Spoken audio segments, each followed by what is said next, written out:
RimWorld is a game where you can enjoy various recreational activities, such as detonating nuclear warheads on vaguely innocent people and testing biological weapons on low-income neighborhoods. In today's video, we'll be using the power of BDSM to capture and restrain Lovecraftian horrors and harvest energy from them to power your kitchen stove.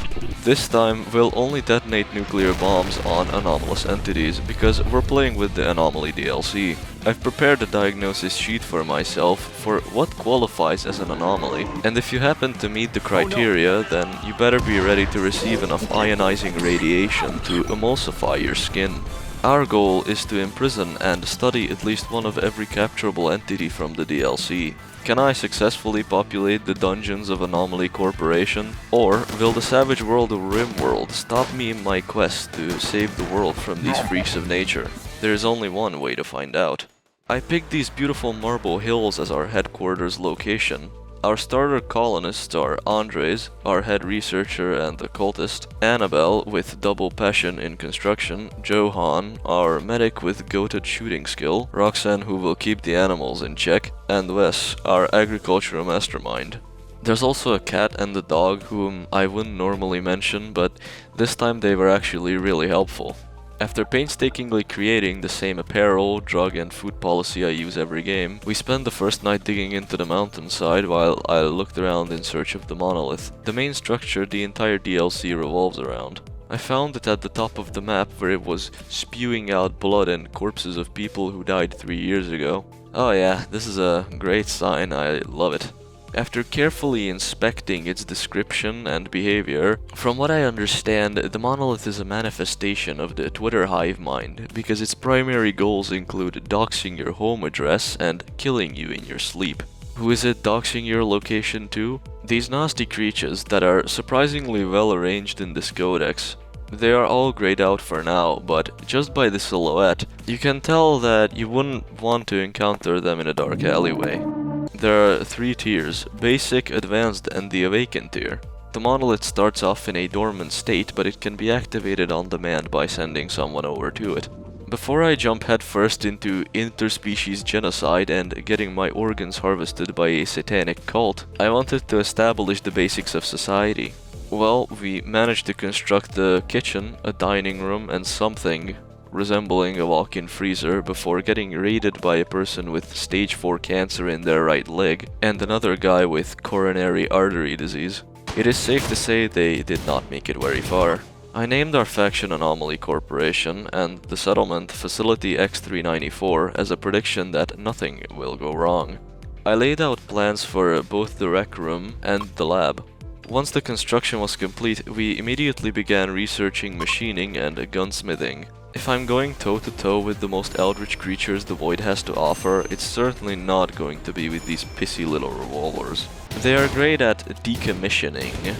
Someone who collects physical defects like a heroin addict collects needles, but then again, what weapon isn't?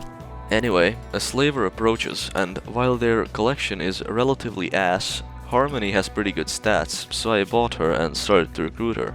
I also began domesticating the Boomalope population, because these bombs require a lot of chem fuel to mass manufacture. And oh boy, mass manufacture them we will. Progress was steady. I upgraded the research benches, and despite my best efforts to ignore the monolith, it sent 8 shamblers to kick the shit out of me. As much as I wanted to crucify them to a street sign, we have better things to do. Also, what the monolith forgot to consider was that rotting human corpses do not make for very good attackers, so I ignored them. Because what are we, some kind of distortion detective? No, in fact, I sent Andres to shit-talk the monolith for being such a stupid piece of construction. The monolith retaliated with some ominous text about pulsating surfaces and power uncoiling in the empty space around, so I instructed Andres to keep focusing and...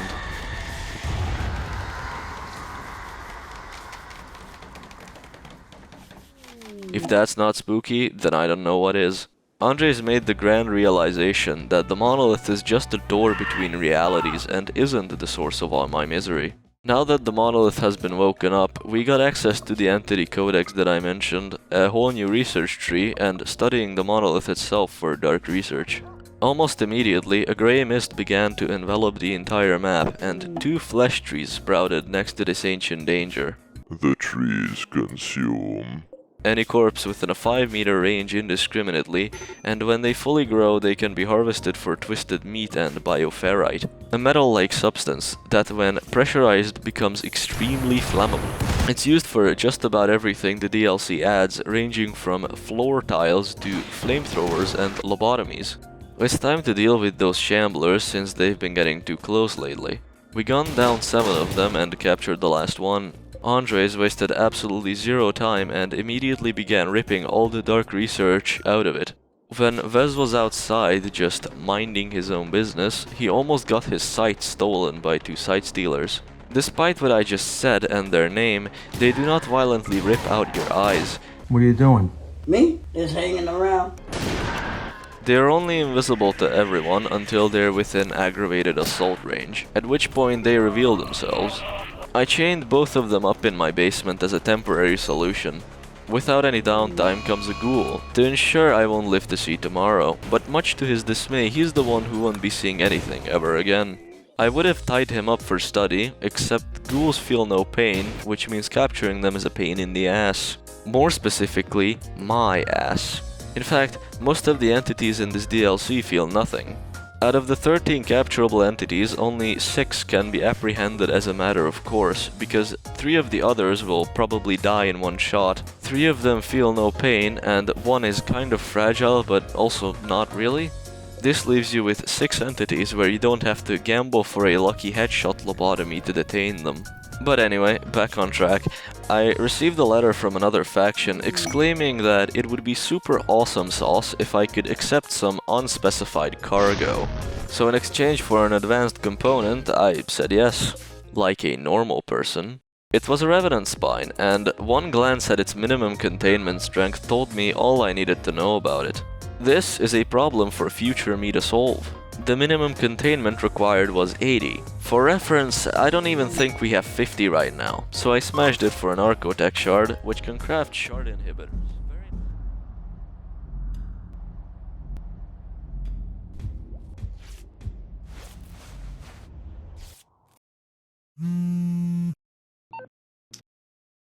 Right, I'll tell you what, you fat little cunt. Very nice. I'm a huge fan of the free containment strength, but it has no other immediate use. Here come 12 shamblers to prove my previously mentioned points and annoy the living hell out of me by dying instead of becoming downed. Instead of dealing with it myself, I decided to exploit this paid manhunter diversion quest and had the Boomalopes beat the shamblers from undeath to actual death. After that was handled, we built this funny little machine in the jail. It passively sucks the bioferrite out of the nearby entities on containment platforms, and honestly, I can't wait to weaponize this stuff. While I was checking the space battle out, as if this map wasn't already dangerous enough, the flesh beasts decided to be generous and donate their codex entry to me by burrowing into my backyard and beating the shit out of me. Unfortunately, I had to euthanize our shambler to make space for the tough spikes, but worry not, we'll have an opportunity to fulfill our goal later. While I was busy micromanaging our colonists to not get flattened by a piece of space debris, Matteo was busy falling out of the sky in a shuttle with his friends. Unfortunately for his friends, he's the only one with good stats.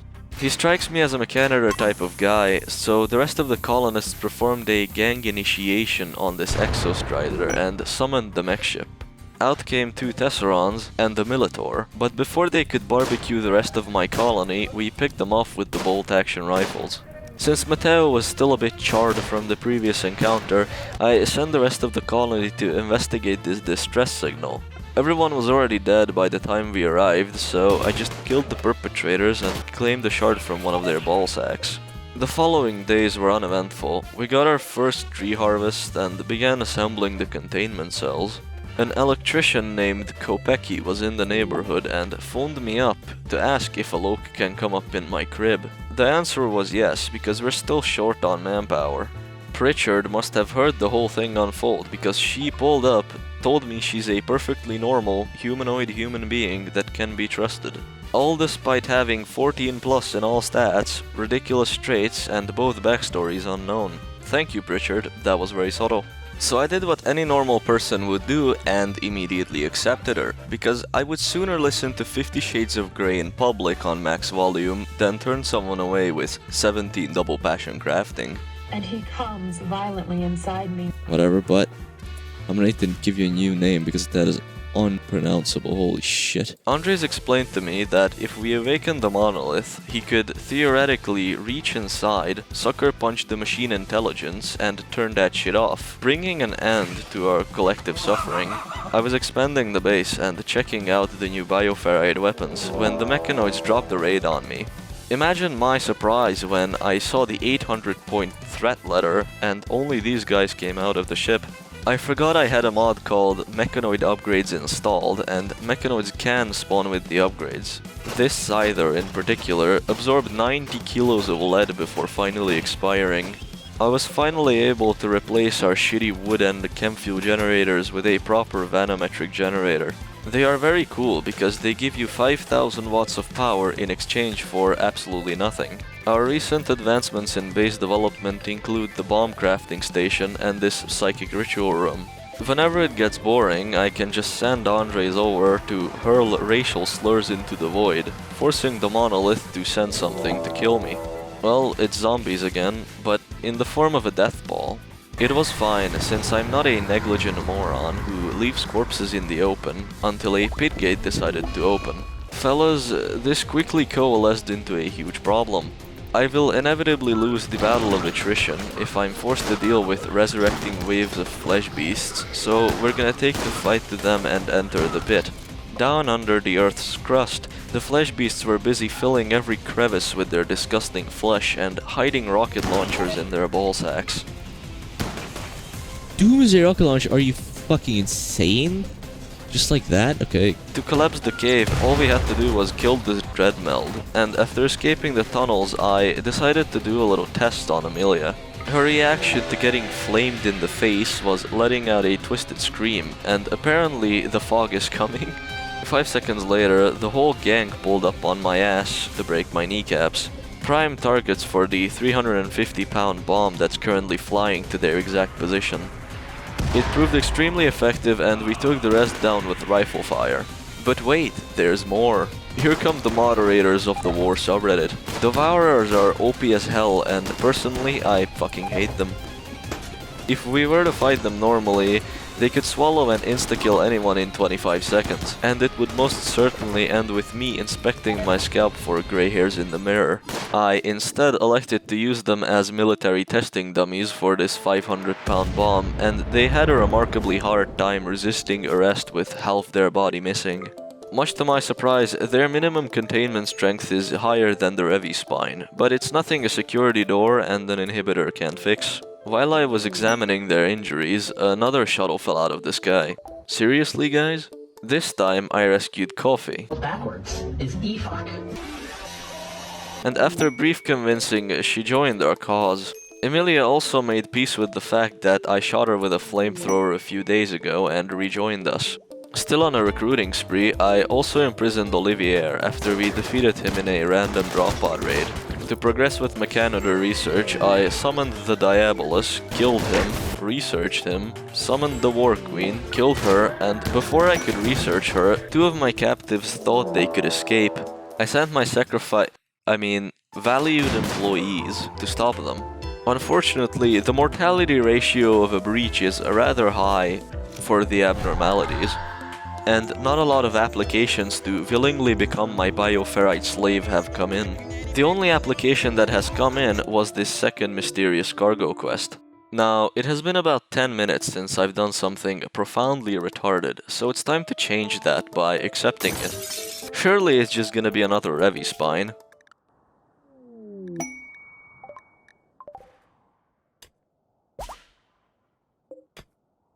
Fellas, I'd like to introduce the problem and the solution. Don't care. A less mentally sound man may have placed a gun in his mouth. However, I just settled for arresting everyone who became even mildly interested in the cube. For the uninitiated, this little bastard hypnotizes your colonists until they become obsessed with it and refuse to work, instead building cube statues everywhere. And there is no quicker way to lose this game than letting your wealth outscale your ability to deter outsiders. A random amount of research is required to gain the option to destroy it with an Archotech shard, so Andres is gonna have to do some heavy lifting. At least we got a Neuroformer in exchange for my stupidity and essentially halving my colonists for a few days. Vess and Johan were the first to be imprisoned due to their fanatic tendencies. After being separated from their cube for too long, they went into a coma for 3 days and woke up as a reformed man. Harmony and Kopecki were the next ones to fall for the allure of this damned cube. Amidst half my colony going insane, the icing on the cake was Amelia. She had the misconception that she could just thank me for my hospitality and leave. Sorry, buddy, but I'm afraid that is not how this works. So I threw her in jail with the rest of the insane people. With around a quarter of my colony in jail, comatose or quietly insane, Andres finally gained enlightenment and realized the cube can be destroyed with a shard. Wasting absolutely no time, he jammed the shard in the cube, turning it into 153 gold and sending all cube-obsessed colonists who weren't actively scoring 3s on the Glasgow coma scale into a berserk rage. Of which there are none, by the way. I set up the Mechanoid Gestation Lab, but other than that, with the death of the cube, it was starting to get peaceful again. Too peaceful. So I sent Andres to insult the greater machine hive mind again. It sent a gang of fat men to perform a late-stage abortion on us. Gore Hulks are these obese men that, apart from looking like the genetic experiment of someone trying to breed a porcupine, and being concerningly successful at it, may I add, I don't know much about, so I'm just gonna make some shit up. They were normal people once, but an addiction to drinking McDonald's deep fryer oil has led to their grotesque bodily mutations. They also sprout these keratin spikes, which are their main method of attack, because it turns out, much like a person with type 2 diabetes, they also suck at melee combat. Now, as much as I'd like to familiarize myself with the feeling of having a keratin spike lodged in my skull, I'd actually much rather be alive. We weakened them with a 350-pound bomb and corner-cammed the rest of them to death. The few survivors were chained up in the basement of Anomaly Corporation, and despite having ample doctor care, one of them still died. After a short break comes a suspiciously chair-shaped mechanoid cluster. Despite my negligence in forgetting to melee the centipede, we killed them with 0 casualties. Oh yeah, and Amelia is back. Back to doing these rituals, which caused a heavily mutilated man named Jory to pull up and ask for my aid. Now, listen, I accepted Amelia for 2 reasons. Number 1, you would be insane to reject someone with stats like this, and second, I thought it would be funny. Jory has neither of these qualities, but he claims the ability to erupt living creatures into a pile of flesh. I decided it would be best for everyone if he was 6 feet under and I was sleeping at night, without the fear of someone coming into my room and hollowing me out like a pumpkin. In order to avoid confronting Jory right now, I did my best impression of an insane person, but he wouldn't take no for an answer. He said, "I'll kill you," and I pointed out that he's on fire and being shotgunned to death. Turns out I've done the right thing putting him out of his misery, because 5 seconds after his death, a meta horror emerged from his ravaged flesh. Stupidly enough, it set itself on fire by killing one of my boomalopes and died shortly after. Andres was progressing his Silent level and he learned overwhelming horrors, which is essentially just a brain rot Instagram reel transmitter. The mind can't handle the average Instagram reel and goes into psychic shock for 5 hours. I tried out this new skip abduction ritual, which allows me to perform a long-range non-consensual adoption on some unlucky bozo. The target is completely random, so one day you could be minding your own business inside a safe faction HQ, and in the next second you're sleeping on the cold marble flooring of my ritual room. The random target in this scenario was Orlando, a guy with remarkable mining and shooting.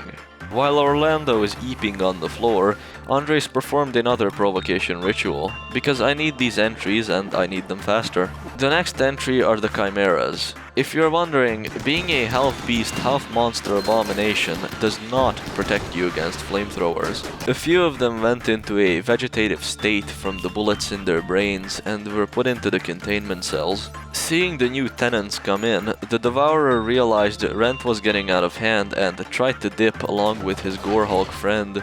Unfortunately for them, my valued employees are always ready to apprehend Rentoids that try to escape. The Gorehulk couldn't handle the power of our new bioferrite-powered minigun and got shredded, but the Devourer made it back safely to his platform. After that, I kinda forgot to press start recording on OBS, so the most recent captured event is a Dropbot siege. I've long been waiting to give these little assholes an amplified taste of their own medicine. After the smoke cleared, I saw that they had some pretty good gear, which I immediately had my colonists put on. Bad timing for the insects that burrowed into my storage room, because they probably had better chances before we grabbed power armor off the deceased. Remember fellas, it's not grave robbing as long as the body is not buried. Time for another provocation ritual. And while that is happening, Kopecki built a Mark I skip. I don't think I need to explain why having access to planet-wide transport makes trading easier. After everyone went to sleep, the result of the provocation ritual decided to divulge its revolting existence to me by inconspicuously dislocating the dirt around this area for about 2 hours. Is it flesh beasts? Is it a mole? Nope, it's actually someone's lost heart that somehow, okay, don't ask me for the logistics, dug its way into my garden. It wasted no time putrefying the environment with its flesh, but we already have the answer to events like this. Still don't care. Okay, I guess we'll do it the intended way, but I'm not happy about it. I promised you eldritch creatures being nuked, and I can't deliver on it very much. To kill it Pinen's way, you have to analyze 3 of the neural lumps that are dropped by the nerve bundles it creates annoyingly few times it splurts its flesh everywhere. I guess it also creates these acid spitter turrets, but they're barely worth mentioning with how weak sauce they are. I even tried bombing the flesh to clear it a bit, but it turns out a 500-pound bomb only destroys 1 layer of wall. In fact, most bombs only destroy 1 layer of wall. The one thing these bombs excel at is provoking a flesh beast response. And the one thing flesh beasts are good at is molesting random passerbys. After a long and painful excavation project, the 3rd nerve lump was ours and analyzed. Andres then killed the heart by inducing heart failure in the poor fucker. Imagine failing in the one thing you're named after. It dropped the flesh mass nucleus as a one last middle finger, which will reform into a flesh heart if not properly suppressed. Very nice. Without provocation, one entry comes flying to me after another. I sent Andres to study and try to decipher the obelisk's true purpose. However, mid-study he got kidnapped into the back rooms. Surrounded by nothing but grey walls and doors, and I guess a rotten corpse too, he began aimlessly opening doors, hoping it will lead him somewhere. Instead, he found the mad ramblings of long-dead people about some invisible creature that consumes the minds of unbelievers. Sometimes foreshadowing is relatively obvious. I didn't know where to go, so I was banking on the middle having something other than the scribbles of insane people. Turns out, scribbles of the insane was what I should have been looking for, because they pointed Andres in the direction of the exit, which was just south of here. If Andres being sucked into the labyrinth wasn't bad enough, in the overworld a letter informed me that it was beginning to darken. I thought we left this shit behind in medieval RimWorld, but okay. I dealt with it once, I shouldn't have problems with it this time. You see, medieval RimWorld was chill. You were free to wander around the dark, but here? If you so much as step outside the light for like 5 seconds, you will be repeatedly molested by unseen entities. A higher stakes game of Don't Starve, if you will. Andres got teleported back after interacting with the obelisk, and it vanished from its previous place in the overworld. I will count this as a successful operation. Don't get too happy though, the darkness has arrived and so have the Noctiliths. I put lights outside the base to prevent an immediate and painful death upon taking a single foot outside to touch some grass. Much like how a VTuber cannot resist making extremely retarded decisions, I cannot resist the call of the mortar. The Noctiles didn't fancy me bombing their stupid ass Noctiliths, and immediately retaliated with a base assault. The Noctals receive a tremendous amount of pain when in a lit area, so capturing them doesn't cause quite as much hair loss as other creatures. The next thing on my list of genius ideas was venturing into the dark with nothing but the flares on the assault rifles to guide my colonists. And the most baffling thing is that it actually worked. The big black oily Noctiliths retaliated, but their retaliation was a futile attempt at warfare. Seriously, why is there an emphasis on oil in every description? They inevitably lost, and we reclaimed our tile from the darkness. After another ritual arrived the Noceosphere. Generously, this chimera decided to make vacant spot for the sphere by dying painfully. Unbeknownst to him, I was already building another containment room, so it didn't need to do any of that. Clearly, they just can't get enough of my hospitality and want others to experience the same joy that is to be had at Anomaly Corporation. Annabelle somehow picked the whole thing up and hauled it over. You know what? I'm gonna stop questioning things. After studying the thing, Andres came to the realization that, much like the IRS, it only exists to increase the global suffering index. He also theorizes it could be weaponized with some more studying. So, while said study is happening, I wanted to build a manufactory, because we've been running out of space to put machines. A few minutes later, when I was doing a trading run with our skip, the study progressed, and now I can send the Noceosphere to a random corner of the map to massacre something at any time. And I know just where to put it. If you've paid attention, then you might have noticed that there's one mech boss we haven't killed yet. Mateo posted the Ragebait Reddit post, and shortly after, the Apocryton came to put a stop to our ordinary life. Wait. No!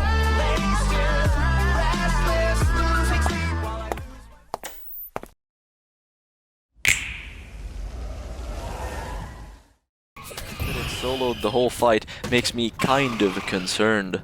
We're gonna need A, something stronger than this, B, stop it from teleporting somehow, or C, get bigger bombs. Plan B is unrealistic. The closest thing I could do would be to predict where it's going to teleport, but I don't see that happening.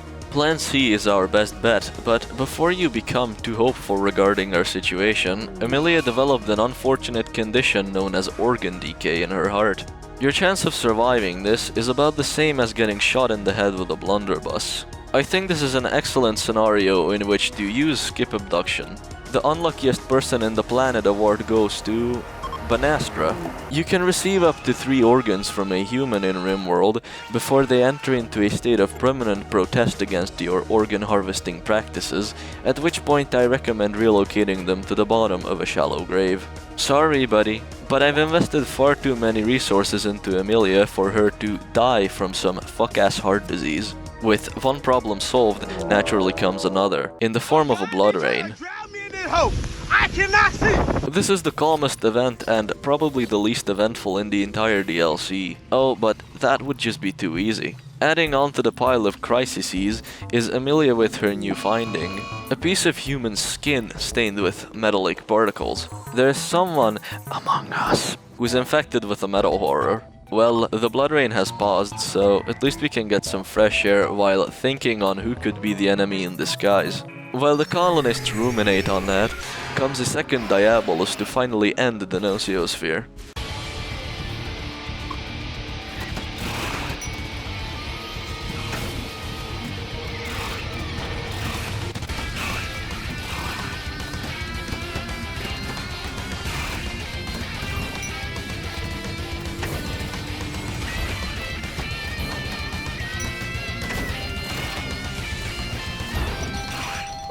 Okay, maybe not, but there's still the classical solution.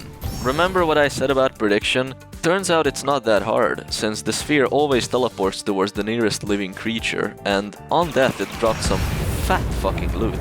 Then I remembered that awakening the monolith will probably summon Noctiliths and bring about the darkness once again. So I planned out a nice hydroponics area for this facility, and whilst they were building it, I realized something critical. I was treating our pets too much like animals, when I really should have been treating them like metal detectors. Hoshi, our cat, has just uncovered a metal horror hiding inside Andres. Who could have predicted that my man on the inside was a man on my insides too?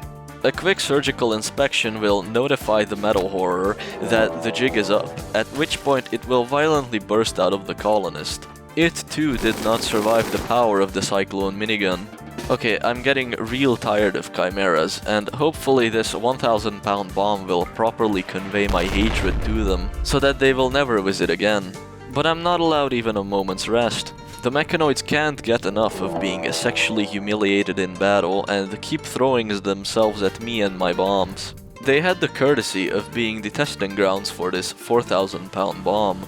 You will have the pleasure of experiencing this detonation at a reasonable decibel count, because I turned it down for you. However, I did not have this luxury. The Centurion proceeded to survive the blast, go up to one of my boomalopes, and get one shot killed. Immediately after, the boomalope started mating on top of his crippled corpse. This might just be the most humiliating death of all time in RimWorld. After giving a proper burial to my eardrums, I was made aware that the monolith ding-dong ditched us with the corpse of Matteo at our doormat. While our researchers are busy working on a solution, I figured Vasil would have a better time fighting abominations of the abyss than being a slave on some random trader ship, so he's our newest recruit. Almost immediately after, a corrupted obelisk crash-landed from who knows where. Amelia was studying it and nothing happened. Huh. To accelerate the study and possibly prevent a fatal mistake, we began manufacturing Voidside serums. They're perfect for Andres since they give him meditation bonus and a dark research bonus. Seemingly, the chimeras didn't get the memo. I guess I can spare another 4,000-pound bomb. The game felt extra spicy that day, and did an entity escape amidst all this? Miraculously, the mortality rate was 0%. Days of arduous investigation of the obelisk revealed absolutely nothing. Just flavor text. You know, I briefly considered role-playing as a tire swing in my room, but you know what? I'm just not gonna suppress it. I'm just gonna let it go to 100%. Looking back, this was kind of a bad decision, because the obelisk proceeded to duplicate every single one of my colonists and gave them murderous intent. After this, it disappeared and left behind one shard. Entity resolved successfully, I guess? The result of today's newest provocation ritual are some more drunk drivers? Nope, not even close. It's actually a revenant. These absolute bastards are invisible for 99% of their natural life and only become visible when they come to ruin your day by hypnotizing your most valuable colonists. Once they've been put into a coma, your colonists can't do shit until the Revenant completes the room temperature challenge. Because the game was on 3 times speed and I have the reflexes of a statue, I could only helplessly watch as the Revenant hypnotized Kopecky. A few days later, the proximity detectors went off near the entrance. As a panic reaction, I had everyone gather in the dining hall because Revenants apparently do not subscribe to the idea of door locks and have no problems walking through them. After we Swiss cheesed the Revenant, it left behind its spine in a huge puddle of unidentified liquid.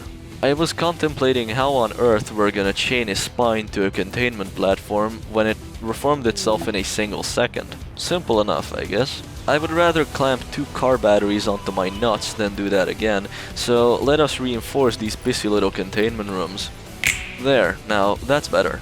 Uranium walls, security doors, shard inhibitors, and bioferrite flooring. I'd like to see them try and escape these dungeons now. After some downtime that I spent trading and receiving useless quests, comes our final codex entry, the Twisted Obelisk. I had to postpone the research to deal with this pirate raid, where the faction leader himself showed up to redistribute my wealth. The catharsis didn't last for very long, because the next day a ghoul attacked the colony. While I sent Andres to psychically shock him with brain rot and capture him, with hilariously bad timing, Coffee discovered a metal horror inside Harmony during a social interaction. This complicates things a bit, because now I need someone to distract the ghoul long enough for Andres to shock the metal horror too. For the record, I do not recommend playing tag with jittering murder machines. Maybe if you have an on-demand paralysis, but other than that, it won't end well for you. Nothing was really happening with the obelisk, so I drew some shamblers via ritual, since the last one we had died in an escape attempt, and I just can't seem to keep them alive for longer than 2 days. We shocked one that didn't get blown into 100 pieces by the bomb I dropped on them, and with this fine addition to my collection, I believe our goal is complete. But I can't end the video just yet. There's still the monolith to awaken, and the obelisk is yet to be resolved. Speaking of the obelisk, while Amelia was observing and researching, the obelisk mutated one of her lungs into a cancerous, albeit harmless growth. I thought about it long and hard for about 2 seconds when I came to the realization that these obelisks can suck it. On the first second of detonation, the game immediately paused itself, because I have something called Pause on Major Threat Letters enabled, so I began growing slightly concerned. I began growing especially fucking concerned when the obelisk started mutating every animal on the map without stopping. The literal only silver lining I can unearth from the metaphorical landfill that is this situation is that the animals mutated into proportionate sizes. This means that, thankfully, there aren't 19 bulb freaks on the map waiting to ambush me and pound my ass into the dirt. In fact, most of them turned into tri-spikes and finger spikes, with a rare tough spike scattered in between them. Overall, only Kopecki sustained injuries, but he'll be fine. After the initial torrent of horrors subsided, arrived the bulb freak. With some careful orchestrating, I had Andre's overwhelmed psyche with our favorite kidnapping spell. Like 5, 6, 7. I don't even think you can do this in vanilla, so I dare say this is quite the achievement, and I do deserve your subscription for this. Biological weapons and RimWorld go together like peanut butter and black tar heroin, but who says there isn't any space for nuclear weapons? I decided to take out my frustration regarding the obelisk on this random enemy base. Andres loaded the 4,000 kilo nuke into the cargo ship with his bare hands. Holy shit. Like all good nuclear bombs, it's fired from a short-range mortar.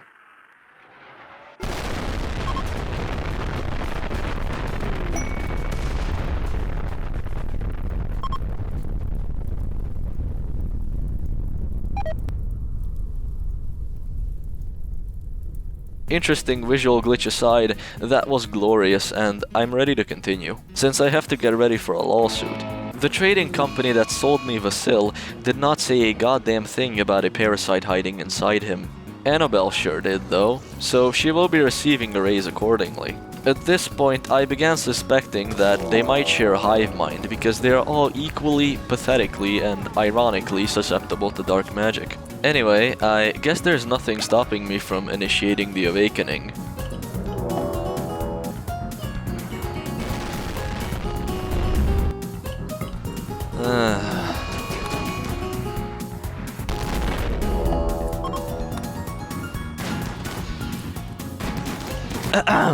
Now there's nothing stopping me. It's time to do the awakening.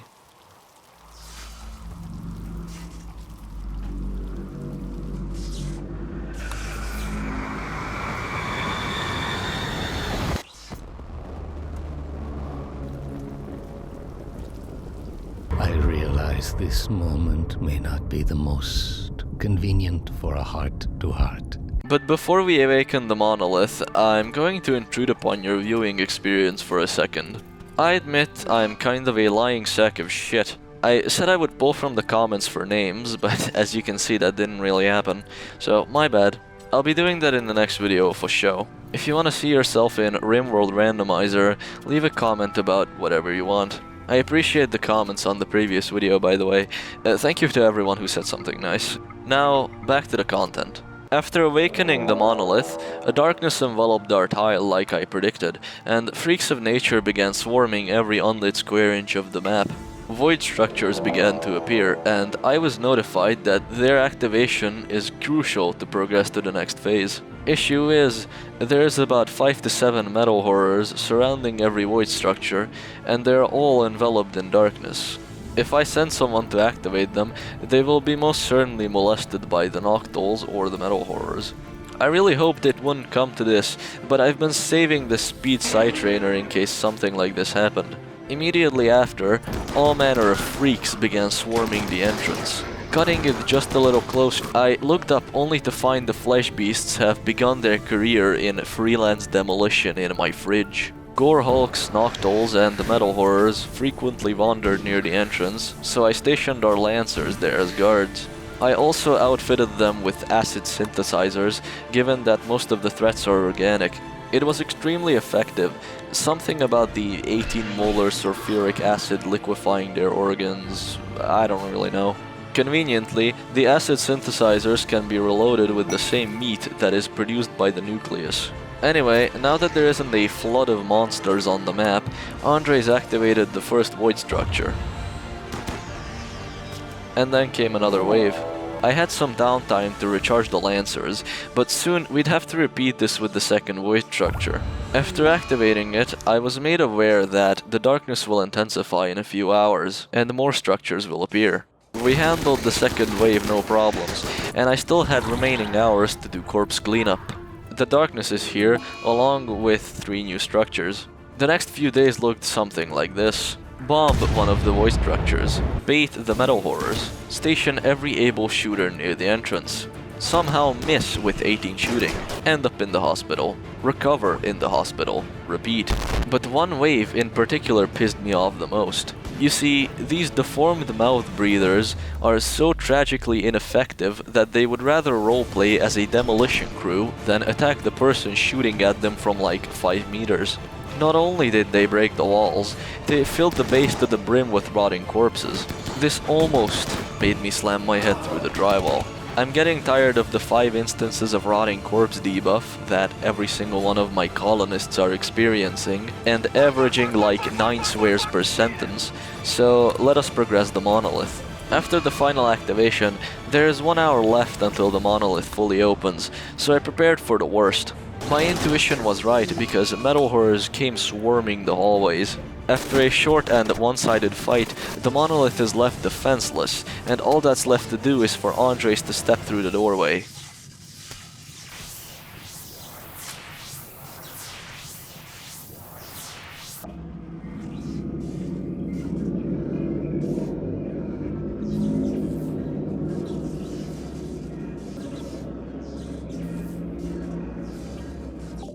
A sphere of writhing psychic energy rises before Andres.